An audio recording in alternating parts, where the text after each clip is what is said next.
سلام يلان سلام تفيا سلام تصويرا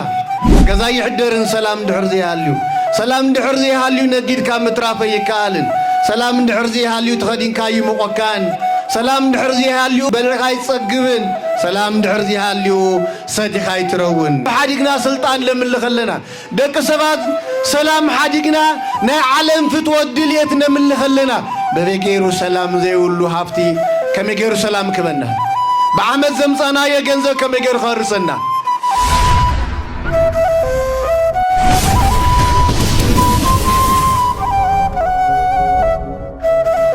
بسم الله وولد ومنفس قدوس أحدو أملاك آمين سلامي أحدق لكمو وسلام آوية هو بكمو تخورو كور مقاوي مسير ممر موسيتكا نايدة ورقنات آبيات كريستيانات ناي سكتن قل كفل حلافي ناي بوليات حديثات الممر تخورو كور ممر بركات ناي زمن غازوي سواكي ونجل كفلي ممر تخبركم بمعاركم أبوتات ليقاونت كهينات ممهران دياقونات እግዚአብሔር بچرነት እግዚአብሔር بمحرت صوعكم أبز قدوس زخونة بايتا أبز قدس زخونة سفرة أبز قدس زخونة عدي خوينكم نእግዚአብሔር قال كسمعو እግዚአብሔር بالعلي صحي كيبعكم دنقان تزرقحو بتحتي خير وروكم نግዚአብሔር قال بزحو بصقا እግዚአብሔር تسمعو زلخم مؤمنان بوتات عديታት حواتحات بشم أملاخنا قويتانا يسوس كريستوس فصوم سلام كما يوعيلاتكم كما يصنحاتكم كما يقنخاتكم آمين እግዚአብሔር ይመስገን ናይ ትምህርትና ርዕስ እንገውረን አብ ዮሐንስ ወንጌል ምዕራፍ 14 ዘሎ ክንወስዲና እዚ ቃል እዚ ካብ ቆጽል 20 شوعتن ملعالهن قورينا سلامي هوكم وسلام آوية سلامي أحدق لكم وسلام آوية هوكم نتزمرنا يزماري سلا سلام قدائي سلام مالت سلستفيدالي سلام سلام كبهال كاللوس قويتانا أملاخنا مدحانيتنا يسوس كريستوس عوزو ونجيلو زي حواريو قدوس يوحنس وانجيلاويو أبز صحافو مغراف 14 وزتران شوعتن سلام سلامي كحد قلكم يبلنا له سلام يحدقلنا سلام يهبنا اسكي سلامي كحد قلكم اسكبلو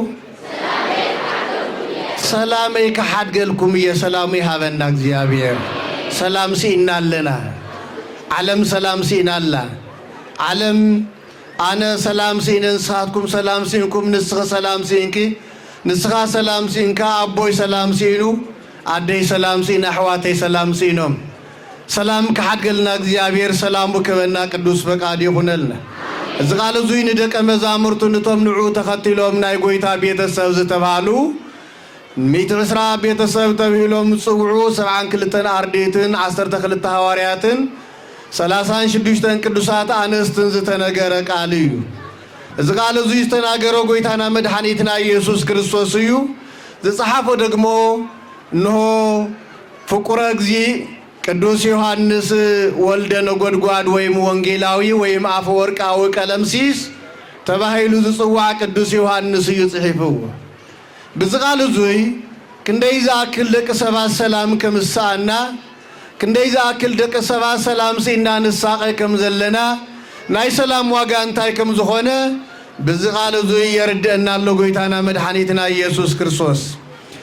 ሰላመይ ከሐድገልኩም ይኽብለና ከሎሲ ሎሚ ክንደይ ቦታት ሰላም ሲኖም ክንደይ ሃገራት ሰላም ሲነን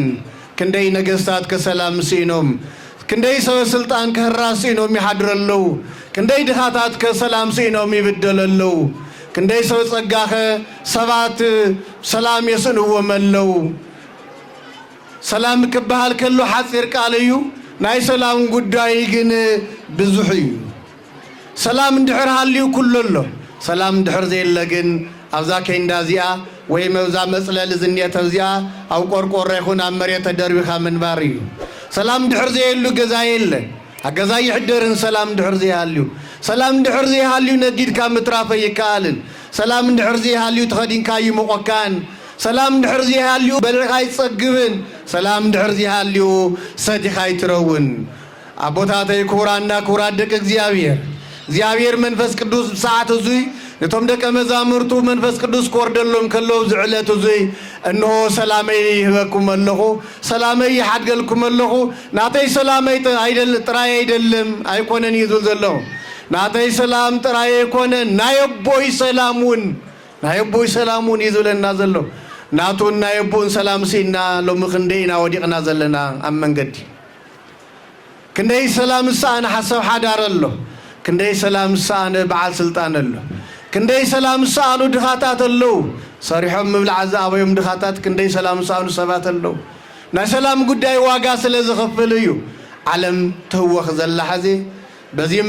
بزيم بالكم باتيون بالكم ناوزيون مساخم نافتيون آتيكم سلام تراي سلزي الله سلام يهابنا እግዚአብሔር هسو سلام على هاجريبل ليكو نمجمر يا ጊዜ ስለ ዓድ ሰላም ጸልዩ ይዙ ስለ ዓድ ሰላም ጸልዩ ወንጌል ንምምሃርኩም ዚልካ ተአኪብካ ሰላም አየድሊ ሰላም ድሕር ዘለው ዝኸፍልና ንምሃር ሰላም ድሕር ዘለው ዝኸፍልና ንዝምር ሰላም ድሕር ዘለ ዝሓመመ ይሕከም ሰላም ድሕር ዘለ ጸበል ከይሉ ተጠሚቆ ይድሕን ሰብ አይድሕንን ሰላም የድሊ ስለዚህ ሰላመይ ከሐድገልኩም እየ ናይቦይ ሰላሙን ከበኩም እየ ብለና ጎይታና መድኃኒትና ኢየሱስ ክርስቶስ ክብር ምስጋና ይሁን ሽሙ ስለዚህ ሰላሙ ከበና እንታይ ንግበር እዩ ናይ ሰላም ሰብ ክንከውን በበይን ጀምር ናይ ሰላም ሰብ ክንከውን ድሕር ኮይናሲ በበይና ክንጅምር ዝግበና ሊቁ ቅዱስ ያሬድ ኣብቲ ስርዓተ ቅዳሴ ክጽሕፍ ከሎሲ እንታይ ኢሉ ይጽሕፉ ነይሩ ስለዚህ ዓድ እዚኣ ስለዚህ ሃገር እዚኣ ሰላም ስለ መኳንንታ ስለ ሰራዊታ ስለ ህዝባ ሰላም ጸልዩ ስለ ሰላም ጸልዩ ንሰላም ምጽላይ የድሊ ህዝብ ሰላም ክነብር ምጽላይ የድሊ ይዝለና ዘሎ ስለዚህ ሰላም ማለት ናይ መን እዩ እንተይልናሲ ቤተ ክርስቲያን ከይና ክንገልገል ክነገልገል ተኾይናስ ታየድልየና ኣሎ ሰላም بزي سلام كل نجار واقع يقول ودي سب تعنا عند حرزة يقولوا ودي سب سلام عند حرزة يقولوا زين كل التنجارات عند حرزة هالينو سو كوين خمل علس سو كوين خنبر كم سو كحاسم كم سو كوعل كعتو كم سو كمشي كم سو كبلع خدن كمقو كم سو جزاه سرح مكينها جز يخلو تعنا عند حرزة يقولوا مكينة انتهي يقولوا منهم سلام عند حرزة يقولوا فوق انتهي يسرحلوا منهم سلام عند حرزة يقول عدي نمنم كتخون يتغلل هايدا تخون ناي ومبدي ناي شفتا ناي كمانيا ناي ليبا ناي عمصنيا ناي ماجرات مچي ناي امنزرا ناي طاوت املاخي ناي حساو ناي لقلاقي ناي طورنيا عد تخون سلام يلان سلام تفيا سلام تصويرا سلازي نسلام تلو على سلام نسلام تختل لا يولنا قدوس داويد نسلام تختل لا سلام دليا هسوا على سلام سلازي نسلام دليوا سلام بيلا سلام تفيا الله سلام سلت تفتيو قاليو السودان قاليو نتقراي قاليو نيرترا قاليو نا أمحارا قاليو نا أمريكا بحر زوحط زلو وطاط بمولو هزب زطف زلو تولد بمولو أرى من استوعلو نبي إساياس كوم زيلي نيرو كافت تولدي من استوعله يبل أو تبيت إساياس 53 كتن بخل غمسي تناي كرسوس مكرا تنعنا إلو زغوصلو تنعنا إلو زدميو تنعنا إلو زحامم وقوسلي كل ذكر حسب مو نملك عنك دم جبات ملك عيولن بدم تلوث ملك عيزلوه سلازي ملك عزيول سو كوينو ناي سلام سبي كونن سلام تفي والله نزيدهم تسجدلو نزيدهم تملكوا وزلهم ناي سلام سبي كونن سلازي سلام سب سبي كونه عاي تسجدلو يترايو ملك عتلويتو سقوط قراري صيو سلازي نزي يترايو كم مسألة سنتايل وريد خيرو كل نجار مسكالون كذا مستناجر بستزارة إسحاق تايل غيره كابتو لدو من استوعله نصريو زستوعلتو لدي يلا على ديو يلا أديو زقتل إنه حفتو زحرد تولد كوينه حوات قتل حفتات السرة حفت كوينيته سلام نيناديو سلام مالت كاب علي كاب علخي كاب على يجمر سلام كتكون تخوين عادي نحنا ناي سلام سبات كنكون تحت السبات لازم حضرنا سلام الساعنا وين دقمو نحنا سلام زي ساعنا سلاماويان سوز مثلنا سبات لنا قنا يكونان كلاتنا اينا سلام سينا زلنا تسددون سلام سينو زي تسددون سلام سينو تسددون سلام يسن زي تسددون سلام يسن كل حدا يا قدوس داويد مزمور تايل نيرو كل عري وهورا علو እግዚአብሔር علو وإي أحدو حدقوا سلام زلو سلام السفنلو سبيلن حدقوا نግዚአብሔር زملخ مس እግዚአብሔር زنبر فريح እግዚአብሔር زلو سبيلن كله حيدو يلو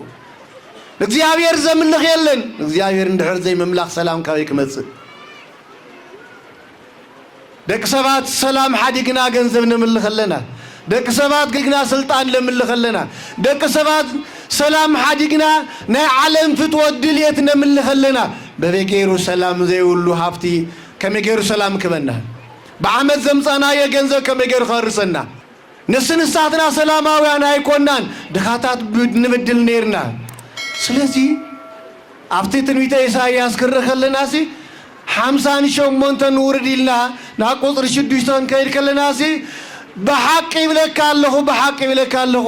إتو تقرصو انجرا خاص ندخات عدو تقرصو انجرا خاتاتسي تتولع انجرا خاص مصدخات عدو تولعو تتولع انجرا تتلو تخدون خدانسي مس سلام غير كادو مصدخاتات سلام مزلو ومدخات عدو تبلعو تقرصو ايكوننكو انا جن يبلك الله يبل نمنتاي دا أن يسرحتني خاجز خاتجن نمنتاي دا أن يناي سرحتني خادم واستبلع زيديات سلام زيديات فقر زمص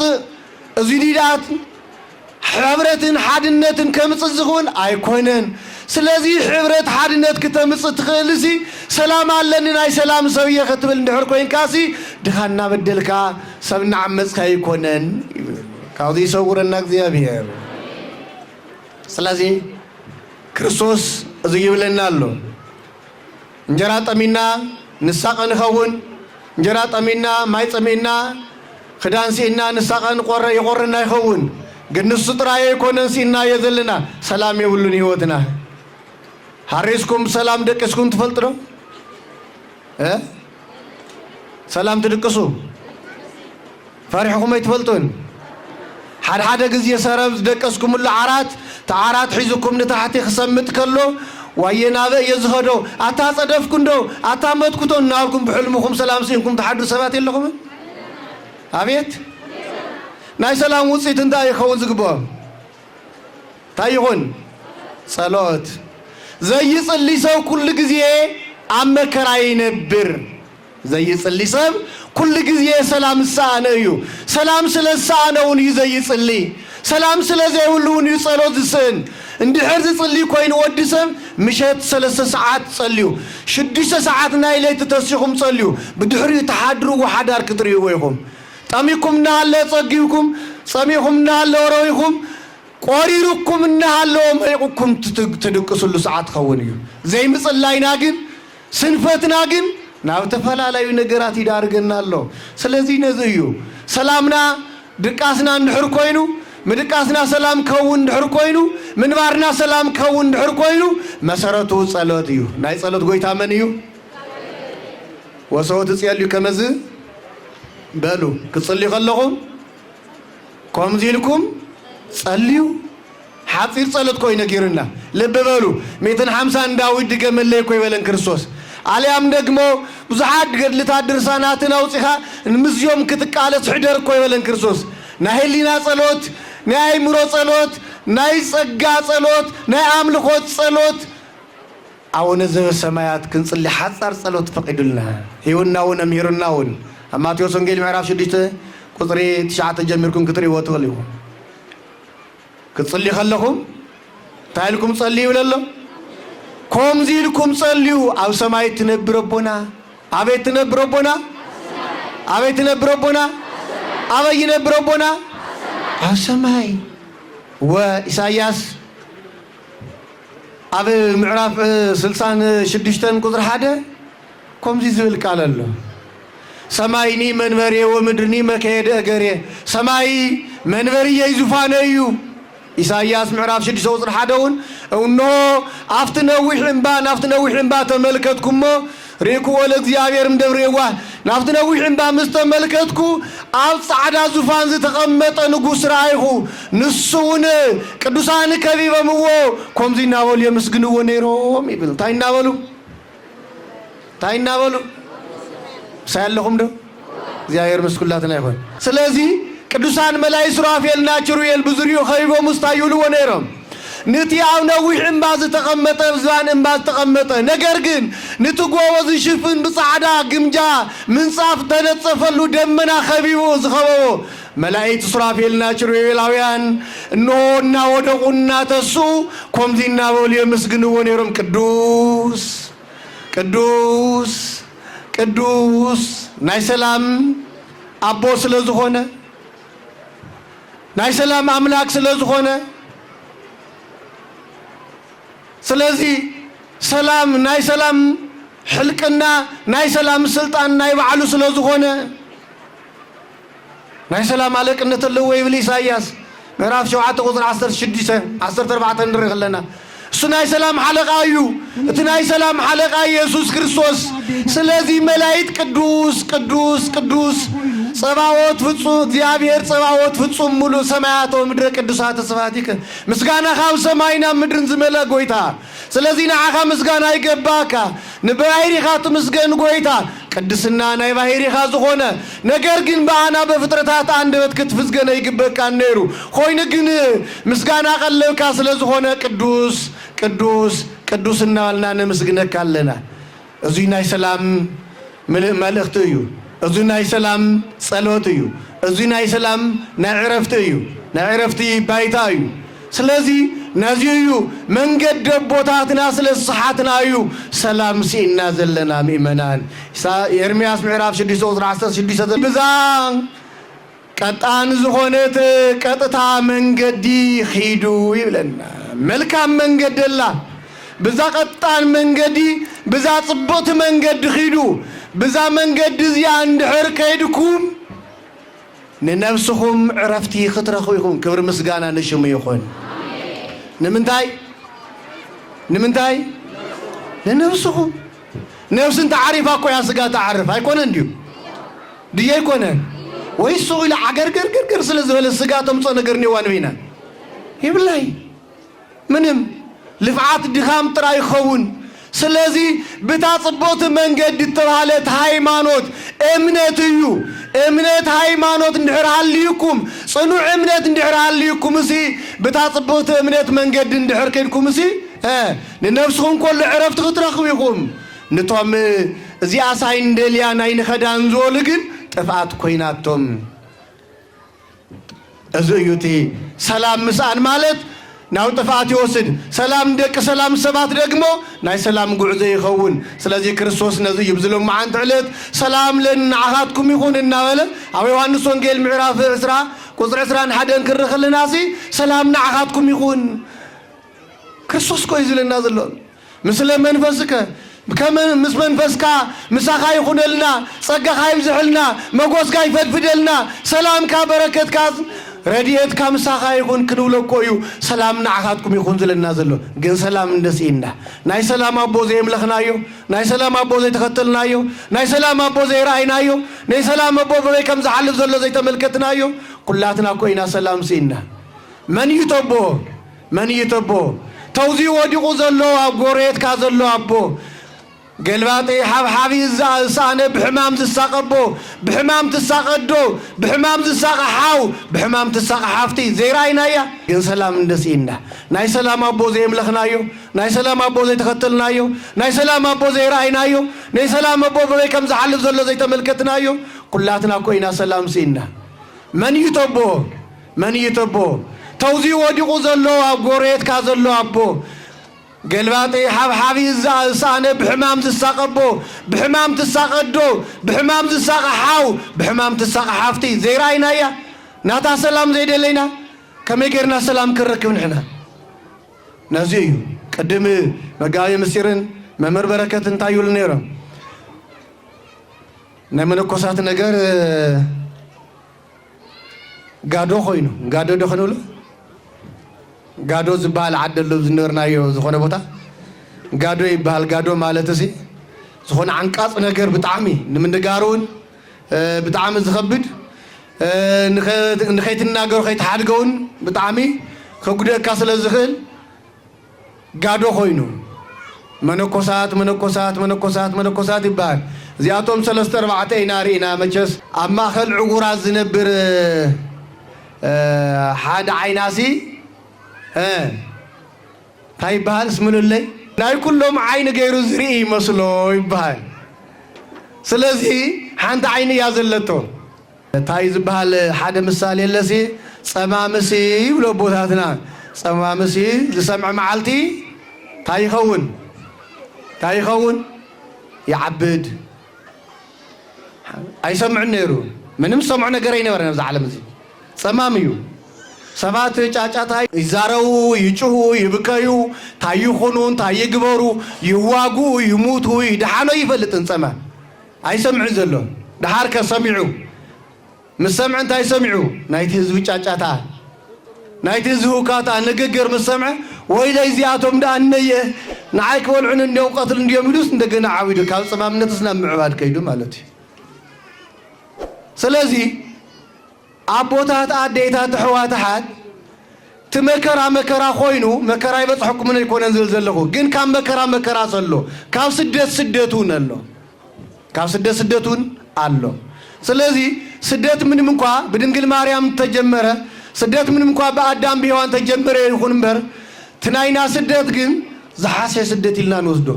ዋላ ይጥሜና ዋላ መቃብር እንኳን ንረክብ ምስሕዋትና ምንም እኮ ይኮነ زي موس يلن زي حمم يلن زي طم يلن زي صم يلن ነገር ግን ምስሓውካ ጻወት ጸኒሕካ ሞይትካ ዝቀብረካ እንድሕረብካ ዳርጋ ዘይ ተሰደድካ ይብለ ቦታትና ሊቃውንት ከምዚና ንቆጽሮ እምበር ትመከራኹም መከራና ተሓዘንኩም ሓዘና ትምስኣንኩም ምስኣና ትብኽያትኩም ንምዓትና ንብኽያትና እዩ እዚ ክትሕዝለ ይደሊ ለይትን ቀትርን ስለ ንዓኻትኩም ከምንሓስብ ይፍለጥ እዩ ስለዚህ ነዚ ሰላም ዘስርና ዘለውን ኩላትና ነስለ ሰላም ስለ ዘይንጽሊ ክርስቶስ ሰላም ይክበኩም ይኽለና ከሎስ ሰላም ካይንደልን ስለ ዝበልና እዩ በሐፂር ኣብዝለማ አንተ ዕለት መንፈስ ቅዱስ ወሪዱን 10 ሐዋርያት አው ተዓጸው ቤት እናሃለው